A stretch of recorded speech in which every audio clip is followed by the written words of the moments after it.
দুশ্চিন্তা, টেনশন কের নাই এক মানুষ ছাড়া। এই যে এই সময় তো কুত্তর বাচ্চা আছে, ডেলিভারি হচ্ছে না, কুত্তকে অ্যাভেলেবেল আছে টপাটপ করে। পারিবারিক বা পার্থক্যে কেউ 1 মাস আগে হয়েছে, কেউ বর্তমানে আছে, আরো 1-1.5 মাস পর্যন্ত হবে।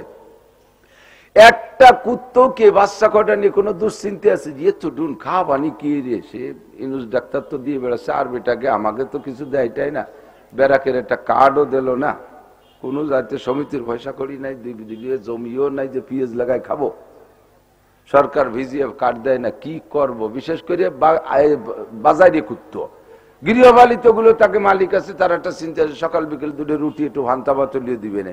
বাজারে কুত্তর খাবারের দায়িত্ব কার কাছে? তার মধ্যে যে আবার গুটি খানিক 7-8টা হুচিয়ে গেছে, নাই তাকে শীতকালে একটা জাঙ্গি একটা গেঞ্জি মেঞ্জি কিচ্ছু নাই, তাই বলে কি তার মারা কোনো চিন্তা? আর এখন কোনো চিন্তা নাই।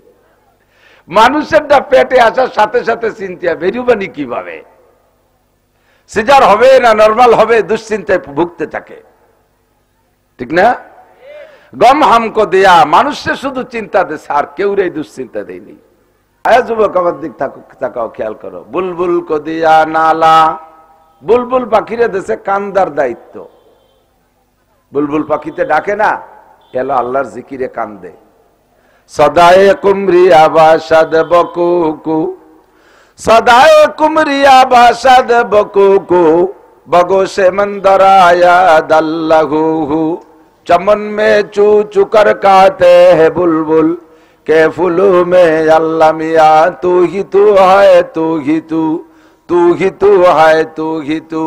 ফুলের ভিতরে বুলবুল পাখি মুখ ঢুকাই দিয়া মধু আহরণ করে আর ডাকে, আল্লাহ পাকের শুকর আদায় করে, আল্লাহ মিয়া তু হি তু হায় তু হি তু। ফুলের মধ্যে আল্লাহ তোমারে পাই, গোলাপের মধ্যে তোমারে পাই, জবার মধ্যে তোমারে পাই, হাসনাহিনার মধ্যে তোমাকে পাই, মধুর মধ্যে তোমাকে পাই, আমের রসের মধ্যে তোমাকে পাই, আনারের মধ্যে তোমাকে পাই। সব জায়গা থেকে মধু আহরণ করে আর খাবার খায়, আর আল্লাহ মিয়ার শুকর আদায় করে। আল্লাহু হু, আমরা শুনি কুহু কুহু, ও কয় আল্লাহু হু, আল্লাহু হু। মোরগে ডাকে, আমরা শুনি কুক্কুর কুক্কুর করে। আল্লাহ পাক রব্বুল আলামিন বলেন না, মোরগে কয় সুব্বহুন কুদ্দুসুন, সুব্বহুন কুদ্দুসুন কার নাম? আল্লাহর নামের তাসবিহ করে। বুলবুল কো দিয়া নালা, বুলবুল পাখির দায়িত্ব দিয়েছে তুমি কাঁদবা, আল্লাহর জিকিরে কাঁদবা। বুলবুল কো দিয়া নালা ও পরওয়ানা কো জ্বলনা, ছোট্ট ছোট্ট পোকারে দায়িত্ব দিয়েছে তুই আগুনের মধ্যে পুড়ে পুড়ে পড়ে পুড়ে মরবি। আগুন জ্বালাইলে দেখেন পুরো পরিবার সহ আসে পোকারা, মুরব্বীরা আগে লাফ দিয়ে পড়ে মরছে, পিছনে যারা আছে তারা তো দেখলি পরে যে ওই আগুনের মধ্যে পড়লে পুড়িয়ে মুড়িয়ে যেতে হয়। আমার আব্বা মরলো, মা মরলো, দাদা মরলো, দাদি মরলো, আমার ওর মধ্যে যা ঠিক হবে না।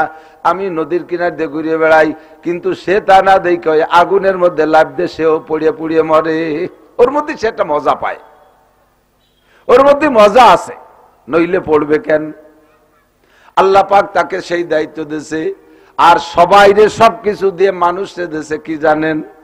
গম হামকো দিয়া সবসে जो মুশকিল নজর আয়া, মানুষে দিয়েছে চিন্তা।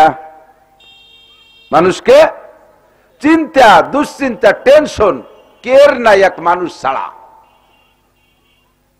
কতক্ষণ? এই যে এই সময় তো কুত্তর বাচ্চা আছে, ডেলিভারি হচ্ছে না, কুত্তকে অ্যাভেলেবেল আছে টপাটপ করে। পারিবারিক বা পার্থক্যে কেউ 1 মাস আগে হয়েছে, কেউ বর্তমানে আছে, আরো 1-1.5 মাস পর্যন্ত হবে। একটা কুত্তকে বাচ্চা কটা নিয়ে কোনো দুশ্চিন্তা আছে যে তো ডুন খাওয়ানি কি রে, সে ইনুস ডাক্তার তো দিয়ে বেড়াচ্ছে, আর বেটাকে আমাকে তো কিছু দেয়টাই না, ব্যারাকের একটা কার্ডও দিল না, কোনো জাতীয় সমিতির পয়সা করি নাই, জমিও নাই যে পিএস লাগায় খাবো, সরকার ভিজিয়ে কার্ড দেয় না, কি করব। বিশেষ করে বাজারে কুত্তো, গৃহপালিত গুলো তাকে মালিক আছে, তার একটা চিন্তা আছে সকাল বিকেল 2 রুটি একটু ভান্তা বাতলিয়ে দিবে না। বাজারে কুত্তর খাবারের দায়িত্ব কার কাছে? তার মধ্যে যে আবার গুটি খানিক 7-8টা হুচিয়ে গেছে, নাই তাকে শীতকালে একটা জাঙ্গি একটা গেঞ্জি মেঞ্জি কিচ্ছু নাই, তাই বলে কি তার মারা কোনো চিন্তা? আর এখন কোনো চিন্তা নাই। মানুষের পেটে আসার সাথে সাথে চিন্তা, বেরুবানি কিভাবে, সিজার হবে না নরমাল হবে, দুশ্চিন্তায় ভুগতে থাকে, ঠিক না? গম হামকো দেয়া, মানুষে শুধু চিন্তা দিয়েছে, আর কেউ এই দুশ্চিন্তা দেয়নি। কিছুক্ষণের জন্য সন্তান আর মা এর মধ্যে একটা সম্পর্ক আছে, বাপের কোনো পরিচয় নাই। আপনার বাড়ির গাইডার বাচ্চা হয়েছে, ওই গাইডার বাচ্চা কি তার বাপরে একটা ডাকও দেয়? আম্মা কয়ে ডাক দেয়। বাছুরি কি কয়? আম্মা, আব্বা কয় না। ছাগলের বাচ্চা ম্যা ম্যা করে ডাকে, ও মা কয়। তো সবাই কিছুদিন মা বাবার সাথে মায়ের সাথে সম্পর্ক রাখে, এরপরে বিচ্ছিন্ন হয়ে যায়, কের কোনো চিন্তা নাই। আমাদের চিন্তা আজীবন। তো বাকি পাবলিকদের ভিতরে এক চিন্তা, উলামায়ে কিরামকে আল্লাহ তাআলা দায়িত্ব দিয়েছে, আলাদা একটা দায়িত্ব। আলেমদের যে দায়িত্ব দিয়েছে, এই দায়িত্বের ভিতরে আবার ভাগ আছে। একদল উলামায়ে কিরাম মাদ্রাসায় পড়াবে, একদল উলামায়ে কিরাম হক্কানি পীর হবে, দেশের মানুষকে মুরিদ বানায় বানায় তাদেরকে সবক দিয়ে লাইনে রাখবে। একদল উলামায়ে কিরাম কিতাব লিখবে, একদল উলামায়ে কিরাম মসজিদে ইমামতি করবে, খুতবা দেবে, বয়ান করবে মসজিদের ভিতরে। আর একদল উলামায়ে কিরাম মাঠে ময়দানে বয়ান করবে। এই 5 দলের হুজুরদের ভিতরে সবচাইতে পরিশ্রমের কাজ হলো বক্তা হুজুরকে। আমি ছাত্রদেরকে উৎসাহিত করি, তোমরা বক্তা হবা। বক্তা না হইলে মাঠটা দখল করে নিয়ে যাবে বেদাতীরা। এজন্য উলামায়ে কিরাম বয়ানি হতে হবে, বক্তা হতে হবে।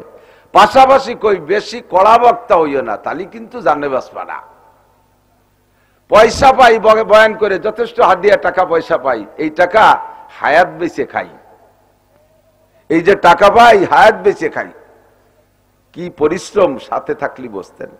আপনাদের এই সালতার সেলিম আমার ড্রাইভার, শুনিয়ে দেন কি কায়দা কারে কয়।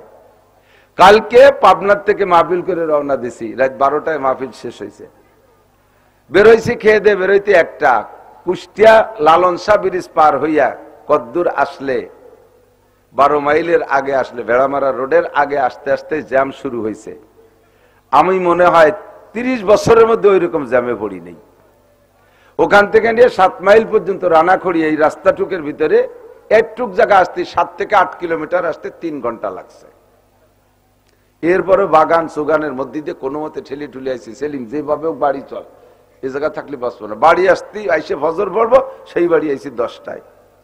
আইসে ঘন্টা 2 একটু বিছানায় পিঠ দিছি, না খাইয়ে দুপুরে খানা খাইছি 3টেই, সকালে খানা 3টেই খাইছি, এর মধ্যে খাইনি।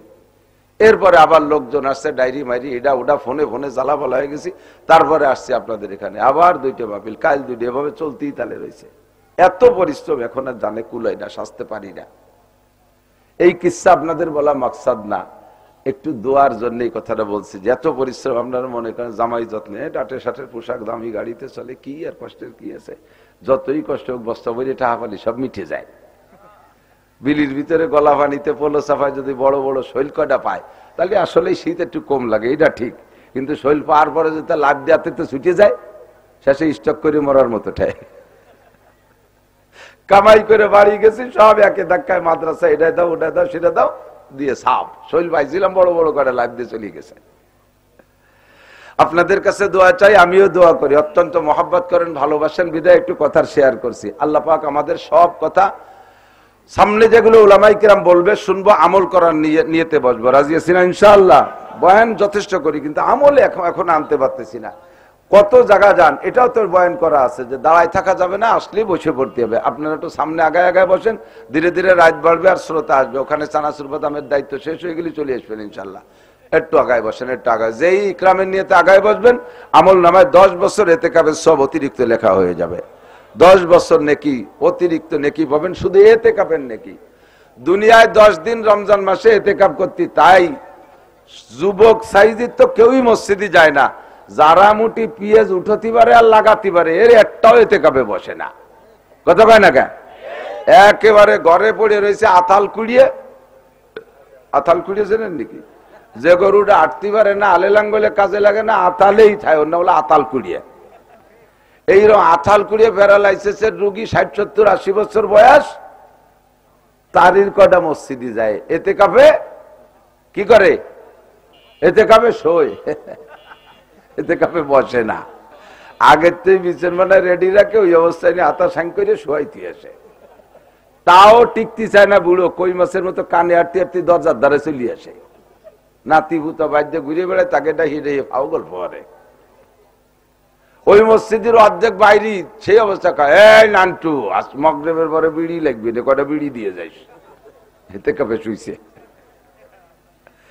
10টা দিন চাই থাকতে চান না। আর এ জায়গায় একটু পাশা গইসে আগায় বসলে একটা না মসজিদের মধ্যে বসে 10 বছর এতেকাপ করলে যেই নাকি সেই নাকি পাওয়া যায়। আল্লাহ নসিব করে বলেন আমিন।